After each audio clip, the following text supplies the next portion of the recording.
Olá pessoal, aqui quem fala é o Sérgio Santos e estamos reunidos mais uma vez para o nosso quadro Evangelho, Consciência e Espiritualidade.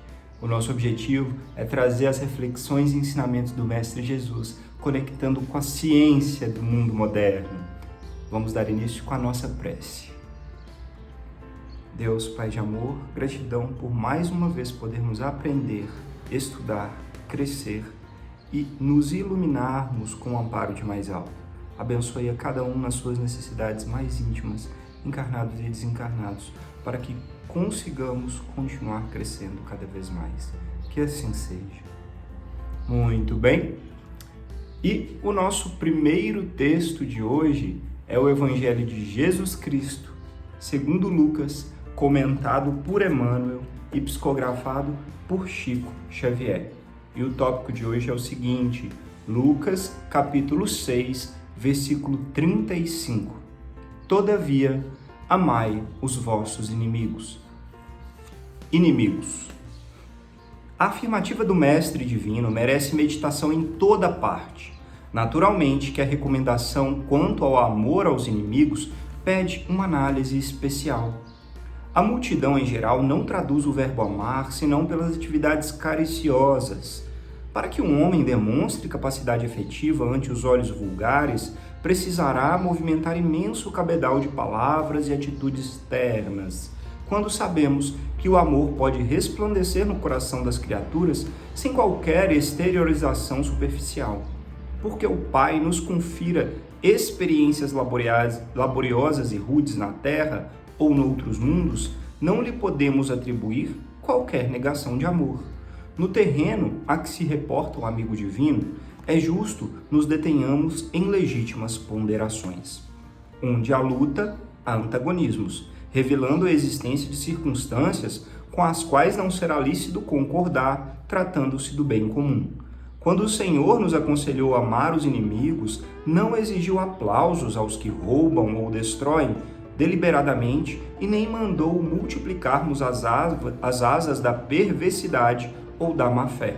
Recomendou realmente auxiliarmos os mais cruéis, no entanto, não com aprovação indébita, e sim com disposição sincera e fraternal de ajudá-los a se reerguerem para a senda divina, por meio de paciência, do recurso reconstrutivo ou do trabalho restaurador. O Mestre, acima de tudo, preocupou-se em preservar-nos contra o veneno do ódio, evitando-nos a queda em disputas inferiores, inúteis ou desastrosas. Ama, pois, os que se mostram contrários ao teu coração, amparando-os fraternalmente, com todas as possibilidades de socorro ao teu alcance, convicto de que semelhante medida te livrará de calamitosos duelos do mal contra o mal. Que assim seja. Passagem importantíssima para um mundo de provas e expiações como o nosso, né? Amar os vossos inimigos. Quem são inimigos? Primeiro que esse termo inimigos, como Emmanuel bem explica, significa muitas vezes uma diferença de percepção e visão sobre determinados pontos e assuntos. Sejam pessoas mais próximas, pessoas que nós mal conhecemos. A divergência é que gera esses atritos e as pessoas acabam se tratando como inimigos. Mas no fim, nós somos todos irmãos em Deus e já sabemos disso. Todos vamos rumar para o mesmo Pai, para a mesma comunhão com o Divino, cedo ou tarde. A grande questão que este Evangelho nos faz refletir é sobre amar aos vossos inimigos. Isso não quer dizer ser terno, carinhoso, contato físico e, concordar com os erros que o outro comete. Se você tem um grau de entendimento e espiritualidade superior, você já está mais próximo da luz divina, você já está mais próximo da comunhão com o que o Pai nos ensinou e nos lega nas suas leis universais, que estão gravadas dentro de cada um de nós. Se você já consegue se conectar mais com essas leis vivendo isso na prática aqui neste mundo, isso significa que você tem um grau de despertar maior, a sua consciência está mais elevada. Mas não podemos exigir que o outro esteja no mesmo grau que estamos, ou muito pelo contrário. Tem pessoas com um grau muito maior dessa conexão que, se forem nos exigir que tenhamos o mesmo comportamento reto que elas já possuem, nós estaríamos perdidos, porque ainda não temos as condições para tal. E aí, amar ao inimigo, então, compreenda, dê o seu esforço, faça o seu melhor, com paciência, amor, ampare de forma fraternal, sinta internamente vibrações positivas para tentar ajudar aquela pessoa de alguma forma. Não é concordar, não quer dizer que você vai bater palmas ou ter contatos físicos com a pessoa de forma alguma. É ação, é energia íntima, é ponderação no amor e do bem. Lembrando que Divaldo, tem uma das passagens que ele cita, onde ele dá um exemplo, que é mais ou menos assim: se alguém pega lama para te jogar e te sujar, se você simplesmente deixa a lama te acertar, mas sai do caminho, sai da mira, você vai evitar mais confrontos, combates, lutas, tapas e seja o que for. Agora, e você saiu, você vai estar com as suas mãos limpas. Só uma roupa suja no máximo, que vai ser resolvida facilmente. Agora, se você revidou, você também vai sair com as mãos sujas, igual a quem te agrediu. Que nós então possamos refletir mais no nosso dia a dia para sermos mais iluminados, próximos a Deus, porque quando a gente faz bem ao próximo, isso se multiplica de volta para nós. Leis do universo. Que assim seja. Bem, e dentro deste contexto, nós vamos ler o nosso livro querido, Alvorada Cristã, ditado por Néio Lúcio e psicografado por Chico Xavier. O tópico de hoje é o seguinte: a arma infalível. Certo dia, um homem revoltado criou um poderoso e longo pensamento de ódio. Colocou numa carta rude e mal criada e mandou-o para o chefe da oficina do qual fora despedido. O pensamento foi vazado em forma de ameaças cruéis, e quando o diretor do serviço leu as frases ingratas que o expressava, acolheu-o desprevenidamente no próprio coração e tornou-se furioso sem saber o porquê. Encontrou quase de imediato o subchefe da oficina e, a pretexto de enxergar uma pequena peça quebrada, desfechou sobre ele a bomba mental que trazia consigo. Foi a vez do subchefe tornar-se neurastênico, sem dar motivo. Abrigou a projeção maléfica no sentimento e permaneceu amuado por várias horas, e no instante do almoço, em vez de alimentar-se, descarregou na esposa o perigoso dardo intangível. Tão só por ver um sapato imperfeitamente engraxado, proferiu dezenas de palavras feias. Sentiu-se aliviado e a mulher passou a asilar no peito a odienta vibração. Em forma de cólera inexplicável, repentinamente, transtornada pelo raio que a ferira e que até ali ninguém soubera remover, encaminhou-se para a empregada que se incumbia do serviço de calçados e desabafou. Com palavras indesejáveis, inoculou-lhe no coração o estilete invisível. Agora era uma pobre menina que detinha o tóxico mental, não podendo despejá-lo nos pratos e xícaras ao alcance de suas mãos, em vista do enorme débito em dinheiro que se compelia a aceitar, acercou-se de um velho cão, dorminhoco e paciente, e transferiu-lhe o veneno imponderável num pontapé de largas proporções. O animal ganiu e disparou, tocado pela energia mortífera, e para livrar-se desta, mordeu a primeira pessoa que encontrou na via pública. Era a senhora de um proprietário vizinho, que, ferida na coxa, se enfureceu instantaneamente, possuída pela força maléfica. Em gritaria desesperada, foi conduzida a certa farmácia. Entretanto, deu-se pressa em transferir ao enfermeiro que a socorria a vibração amaldiçoada. Crivou-o de xingamentos e esbofeteou-lhe o rosto. O rapaz, muito prestativo, de calmo que era, converteu-se em uma fera verdadeira.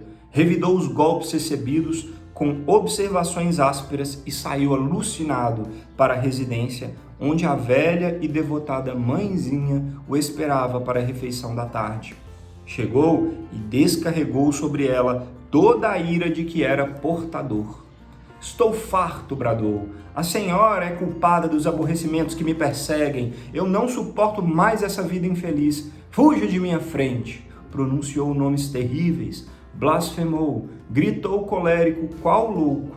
E a velhinha mãe, porém, longe de agastar-se, tomou-lhe as mãos e disse-lhe com naturalidade e brandura: venha cá, meu filho. Você está cansado e doente. Sei a extensão dos seus sacrifícios por mim e reconheço que tem razão para lamentar-se. No entanto, tenhamos bom ânimo.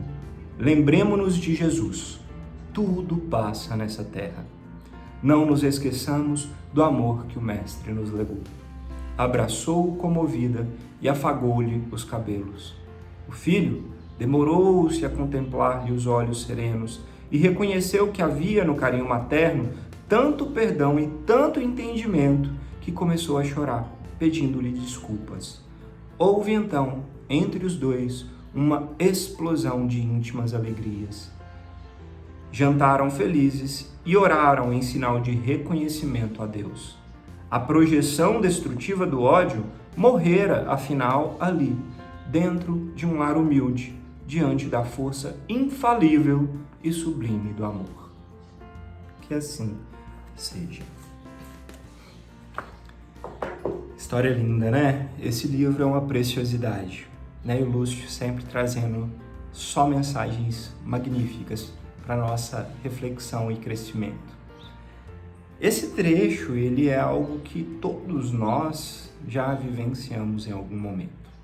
Quantas vezes nós absorvemos os tóxicos ao nosso redor, de alguém que está com algum problema momentâneo, cheio de ira, raiva, e acabamos acolhendo em nós essa energia destrutiva.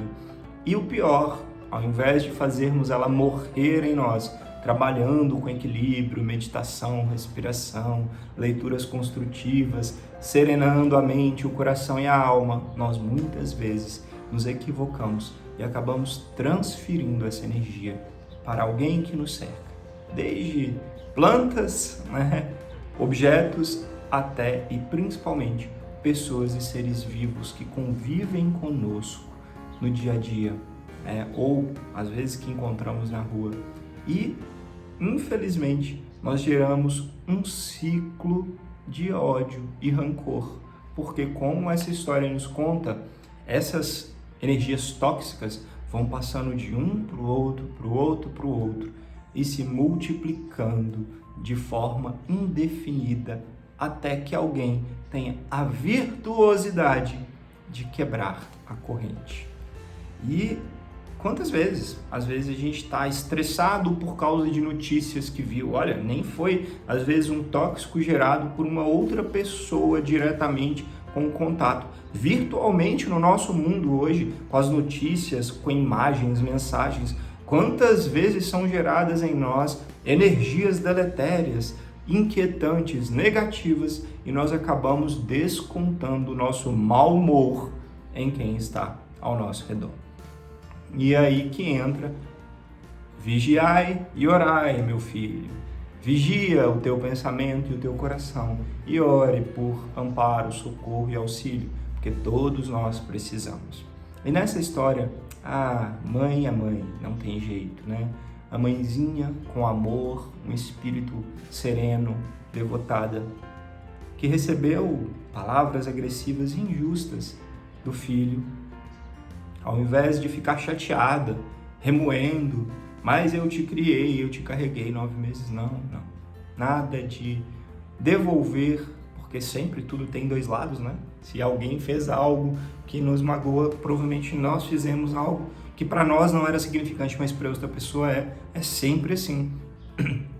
E aí, a mãezinha, não importa, o que eu quero é, reconheço que eu tenho esse lado, meu filho, e sinto muito, isso é muitas vezes um peso, mas eu te amo, eu estou aqui, abraça, dá um carinho, um afago, vamos equilibrar, serenar, e aí, abaixa, destrói toda a energia negativa e, ao contrário, gera um aprendizado, um filho que passou a ter um grande ensinamento íntimo com uma atitude tão linda da mãe, de perdão, acolhimento, amor. E que nós também possamos ser assim no nosso dia a dia, né? Gerando cada vez mais esse feedback positivo, esse retorno, esse ciclo virtuoso do bem, porque se os tóxicos, como na história, geram um ciclo virtuoso maléfico, que não é virtuoso, desvirtuoso, né? Um ciclo desvirtuoso maléfico, quando as atitudes boas são realizadas, elas geram um ciclo virtuoso para o bem, né? Quando a gente está sorrindo para pessoas, a gente acaba gerando mais sorrisos. Se a gente faz uma boa atitude, um bom cumprimento, traz uma boa energia, às vezes a pessoa estava de mau humor e eleva a vibração do seu dia por causa de um bom dia bem dado, de um sorriso sincero, de uma boa energia, uma oração, uma palavra, seja o que for. Nós temos a condição de quebrar o ciclo desvirtuoso e criar ciclos de amor para continuarmos. E dentro desse contexto, nós trouxemos hoje um artigo científico muito interessante, cujo título é o seguinte: os efeitos amplificadores e amortecedores da virtuosidade em organizações reduzidas. Esse artigo foi publicado no Journal, que tem como título Journal of Business Ethics, o que quer dizer Jornal de Ética Empresarial, pelos autores David Bright, Kim Cameron e Aaron Casa. Basicamente, o que esse estudo vem trazendo, que é muito interessante, vale para o campo empresarial, que é o caso do exemplo do artigo, mas vale para todos os meios de convívio onde nós estamos, fala sobre o ciclo virtuoso que nós acabamos de citar. Todas as vezes que dentro de uma empresa, no caso do artigo, uma pessoa faz uma ação ética, positiva, algo bom para o próximo, mais do que isso, evitar punição ou gerar um benefício de vendas, ou seja, o que for, isso cria um ambiente no local de trabalho positivo que se automultiplica. Olha que interessante. Esse trabalho vem falar que se alguém tem uma ação positiva com um colega dentro do trabalho, se a pessoa está fazendo bem, isso acaba gerando ações boas em corrente, em sequência. Quem recebeu boas ações acaba tendo uma probabilidade muito maior de gerar boas ações e isso vira um ciclo do bem. Olha que legal, né? Artigos científicos corroborando o que nós já sabemos na prática do nosso dia a dia. Quando agimos bem, somos positivos, alegres e bem dispostos para fazer o que temos que fazer, geramos esse efeito. O que falamos passa, mas o que fazemos guia, ensina e transforma, né? Ações acima de tudo. Que nós então possamos caminhar para essa elevação e esse entendimento, criando cada vez mais ao nosso redor correntes do bem, porque assim nós vamos trabalhar efetivamente para a regeneração do nosso mundo. Vamos à nossa prece de encerramento? Deus, Pai de amor, gratidão por este ensinamento bendito, que sejamos capazes de nos abrir a essa inspiração para criarmos correntes do bem, do equilíbrio, da paz e do amor ao nosso redor, aonde estivermos, no nosso dia a dia, nas pequenas coisas até as maiores. Gratidão por teu amparo e amor infinitos. Que assim seja. Gratidão pela oportunidade de conversarmos. Namastê e até a próxima.